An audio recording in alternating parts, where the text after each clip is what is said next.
Our posture says a great deal about us. And due to certain lifestyle factors, habits, and routines that we employ on a daily basis, this typically shapes the molding of our posture. Now, having good posture isn't only good for our body and our structure, but it also communicates a lot about the state that we are currently in. So no matter where you find yourself in life, having good posture is something that will be of benefit. So in this week's video, we're gonna go over a daily routine that you can employ to improve your posture in just 1 week. So without further ado, let's jump straight into this one.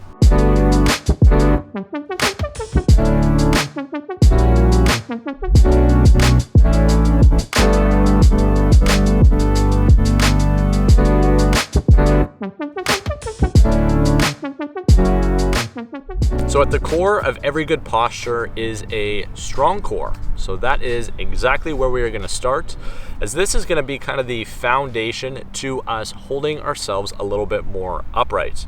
Whether I'm in a excessively slouched position or overly hyperextended, finding that neutral base is always a good place to start. So what we're going to do is work through a core knee extension exercise. So what I'm going to get you to do is you're going to start on your back here. You can just be flat initially, and I'll get you to take your outside of your hands and kind of just cup your abdomen. From here, we are going to take our knees up.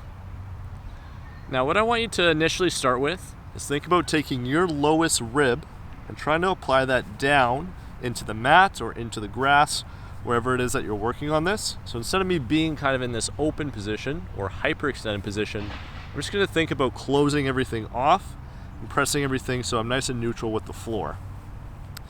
Now once I kind of feel like I have some pressure here, you can increase this by exhaling. So I can exhale out. I can feel all that set. And then all I'm going to work through from here is just a double knee extension. So I'm going to extend out as far as I can, keeping my lower back neutral with the grass. I'm going to pull this back in. And I'm also going to think about the connectivity between my core and my legs here. I don't just want my legs to kind of just be limp, floating in space. I'm going to think about keeping my ankles up to keep this muscle right on my shins here connected. So all I'm going to do is just work through this extension, making sure that my lower back is staying neutral the entire time that I'm working throughout it. And ideally, you're not going to lose any pressure as you're going through that either. So at some point, if you feel like you're kind of losing pressure or leaking pressure, then you may be going too far, or your core just might be fatiguing. So only push this exercise as far as you can maintain that core pressure, as again, that is going to be kind of the suspension system of which we are going to hold ourselves up off of. In terms of rep range, I'd work through maybe about 12 to 14 repetitions here. Or you can also go for time, anywhere between 45 seconds and a minute, and that should definitely suffice to get your core active for the exercises we have ahead. So for this next exercise, you can do it either with body weight. If you have a soccer ball or a basketball, I would suggest using that, as that kind of gives you a good support for the shoulders. If you're a little bit more further along in your journey or a little bit more developed in the upper body, then you can certainly do this with weight. I'm going to be using a 15-pound kettlebell. You can go heavier, you can go lighter. That's just what I have at home. And we're going to work through some kneeling T-spine extension. So for this exercise, what we're going to do is come into a kneeling position. What I'm going to get you to start to do is kind of incorporate some of that pressure right into the abdomen that we were utilizing on the floor there when we were on our back. So I'll get you to take your tool of choice in front of you and just start by breathing into these areas. So I'll take my inhale, and now I'm really going to prioritize that exhale and connecting my abdomen here. So now I feel like I got some pressure there, and I'm going to try to maintain that as I slowly start to reach my arms up. You can see my upper body stays exactly where it is, and I feel some tension right in through my serratus. Just grab there, and then I'm going to start to take my hips forward, and I'm going to go into extension. arm's gonna reset back down, and then I'm right back to my starting position. What I like to do is just recycle one breath here. So I'll take an inhale, fill up my back ribs, exhale. Now I got my containers set, and then again I'm just gonna follow through. So I'm pressing, I feel my shoulders link right about there, and then my hips are gonna link to that as I press up. Reset back down, and that cycle will continue to repeat itself. Ideally, if you are executing this well, you should feel like you get some general tension kind of created through the core and the shoulders to begin with. And then as you are coming up with that, you should almost feel a stretch through this front side, because we're connecting the muscles on our back as well as different fascial lines on our back, which is just going to help to assist us in extension. So in this case, if I deal with, say, an excess of kyphosis, which would be me just in kind of this rounded posture, we're strengthening these tissues on the backside, kind of just lift ourselves up. But on the contrary, if I deal, we'll say, with hyperextension here, with my ribs kind of jutting out this way, what this is going to help us do is reestablish connectivity to the front side.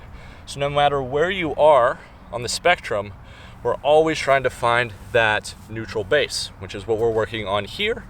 And it's just helping to kind of support our structure in a little bit more of a neutral position. So in our first couple exercises, we worked on the core and kind of linking that to some spinal segmentation. For this next one, we are gonna start to work on linking the spine to the hips.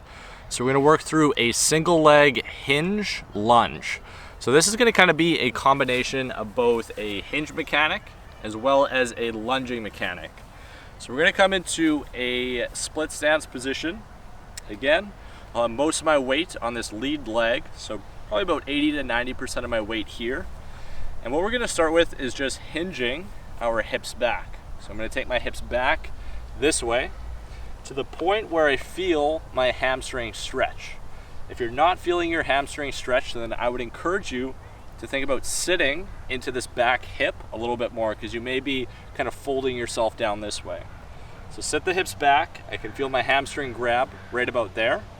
And then what I'm gonna work on from here is just lunging down. So all I'm doing is bending this knee. You can see my upper body is staying exactly where it is. Now I'm back to my hinge, and then my hips will just come right back forward. So all I'm doing is letting my hips do a majority of the movement here, while my upper body is more or less just coming along for the ride. So ideally, as I'm going through this, my hips are kind of driving the motion while I stay suspended off that length that we worked through in our first two exercises. So incorporating things like your intra-abdominal pressure here, like that kind of lengthened state of the spine, would be really helpful here, because then we can start to link those types of tensions to not only the hips, but also muscles into our legs, such as the hamstrings, the quads, and the glutes. And the more that we can think about unifying these different muscle groups together, the higher likelihood we have of making a fundamental change, not only to our structure, but also to our posture. In terms of rep count here, I would focus on about 12 to 14 repetitions, and really try to be mindful of the quality of your repetition. Try not to just mindlessly go through it for the sake of quantity. The better that you can execute this, the more deeper the changes you're ultimately going to make. All right, for the final daily exercise for you to implement to improve your posture is going to be a single arm kettlebell swing. So what's great about this is we are taking the principles from all the exercises that we started with, and we're going to kind of combine it into one rhythmic movement. So I wouldn't necessarily say this is a starting point. Try to get your work in prior to this, and then you can work your way into your swing. So the idea here is I am going to try to maintain good posture as I work through this exercise. The intent is that when I go through my swing, I'm just not letting myself collapse or get pulled back into the posture that my body is most accustomed to or acclimated to. So what we're gonna try to do is make sure that we stay tall, we're working that hinge mechanic at the hips, and we're gonna ideally work our swing just kind of to and from this bottom range of motion. So you can go into a clean position with the kettlebell. I like to go bottom side up, as I find that just challenges my wrist and my shoulder a little bit more. And then all we're gonna do is work a swing where I come through, and then I'm gonna come back tall. So if I give you the side profile, you're gonna see at no point do I let myself collapse and then stay collapsed. I'm gonna try to keep myself upright as I'm going through. And that way, as I'm doing this exercise, we are taking all the tensions that we are working on up until this point, and we are combining it into a rhythmic exercise. And by doing a rhythmic exercise, we're just working on challenging different points of stability in our structure that we wouldn't necessarily get from something that is corrective or in a very structured format. This way our body has to kind of react to the stressor a little bit more rather than us kind of get everything dialed in and prepare for it. Because you have to remember, on a day-to-day basis, you're not thinking about all these different points all the time. We're more or less operating from a subconscious set of parameters that our body understands. So the more we can kind of work this in or program it into our subconscious, the higher likelihood we have of operating from a good postural position on a day-to-day basis. I would work through the kettlebell swing for about 12 to 14 repetitions, and you can cycle through the entire program, I would say, once. The first couple times through, take your time with it, kind of get accustomed to how the exercises feel, where you kind of feel tension being distributed in your body. And then from there, you can go through the entire thing a little bit more quickly. I would say this entire routine should take you no more than 15 minutes to complete once you get the initial basics out of the way. And that's not too much to ask for something that could potentially have a lifelong impact on your posture. So give this a shot for a week and let me know how it goes for you down in the comment section below. If you like this video, make sure to throw it a like. You can also subscribe to the channel for more content like this in the future. And as always, make sure you are prioritizing and then you are optimizing for you. I will catch you guys in the next one. Peace out until then.